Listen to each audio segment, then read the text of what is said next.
What's going on? Obama announces he's buying $30 billion worth of AIG stock with money that's not even real yet. What he's doing is he's buying his own healthcare company. He wants the prices of stocks to continue to go down and down and down until the United States government can ride up to the rescue and buy up everything they need for their own healthcare company. AIG, insurance company, Citigroup, banks, other industries like housing. They want to buy entire sectors of the economy. Or rather, they desire major corporations of several sectors of the free market economy. Back in the 90s, during the Clinton administration, one thing that got lots of people upset and wary of Hillary care was the fear that the U.S. government was going to take over 1/7 of the U.S. economy by taking over the health care system and implementing their own universal health care system. And public opinion turned against it. Ever since then, somebody, the handlers of Obama, the ones who write the speeches that he reads word for word on the teleprompters, like David Axelrod and company, the real presidents, using Obama as the big face on your high-definition flat screen. 1/7 of the U.S. economy isn't quite big enough. They figured they need like 3 or 4/7 of the U.S. economy to implement universal health care. And they would get it, and are seeming to be heading in the direction of getting that by choking the economy nearly to death, and then applying their own brand of CPR with bailouts and stimulus. Investor class, not bound to like it, but they don't care. They're not into investor classes. Public would love it, they believed, because it would show those richy riches that they were nothing special and they had to give back to the community. The investor class would quietly take their profits while they might still be, in fact, profits. In the style of Atlas Shrugged, just disappear, and the market would go down from there, which it has, and the Democrat Party would come to the rescue with their money-printing machines, spitting out $2 trillion or so worth of monopoly money, because they desire to obtain a monopoly over the private sector. And, well, yeah, $2 trillion worth of play money. Trillion! Don't worry, relax. It's not like it's real money or anything.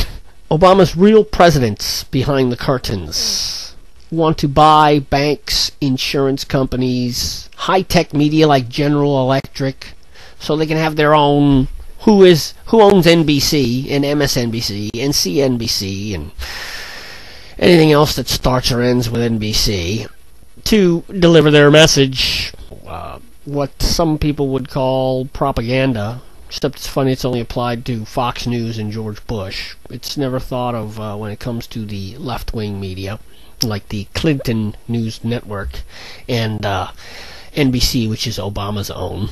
And they also want to buy other manufacturing. Obama's real presidents behind the curtains want to buy banks and insurance companies and high-tech media like General Electric.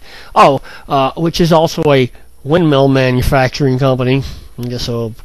Obama figures his Uncle Sam's going to get his mitts onto that industry also, at no cost to you. And other companies that have large manufacturing bases of lots of employees, lots of union employees, and these are the reasons why stocks are going down.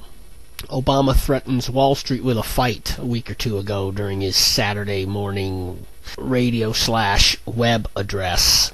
And, these companies and their investors, they just run, they just run, they pull their money out and run because you can't fight City Hall. And how much stronger is the White House than your average City Hall? And then Obama's people come in and buy the stocks at bottom feeder prices. They're not bound to go up because, once the government owns something, they don't have to be profitable. They don't have to show a profit. They don't even have to act like they're trying to make a profit because they will simply raise taxes if they're not showing a profit. Because they are the government and they must continue to be. Simply because they're in charge. And you will pay. Simple as that. That's the law. As soon as they say they will bail out, whatever company incorporated, megalithic, conglomerate, that stock plummets, which means that for the same amount of play TARP money, they can now buy more of whatever incorporated stock. And everybody who was holding on to these stocks will hurry up and get out. They'll just walk away with whatever they might have left and cut their losses. Because here comes Obama riding on his white horse. They've lost a little, or they've lost a lot, and they haven't gained much, and they'll have to settle for that. Is that fair? I mean, shouldn't you get something for investing something in something that did something for people somewhere that they needed done and created lots of jobs doing something for somebody and consumed lots of other commodities from other companies that supplied them or worked together with them in joint efforts? Apparently that does not matter to President Obama and his handlers. They seem to believe these investors can take the blow.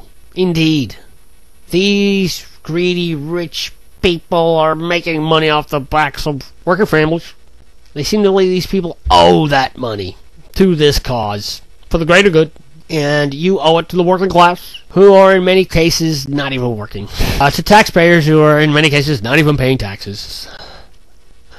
And most certainly, they are not paying as many as these investors are.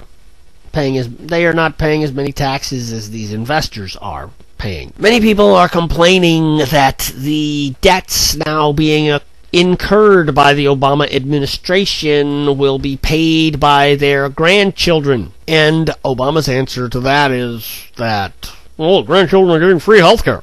They'll have to pay for something.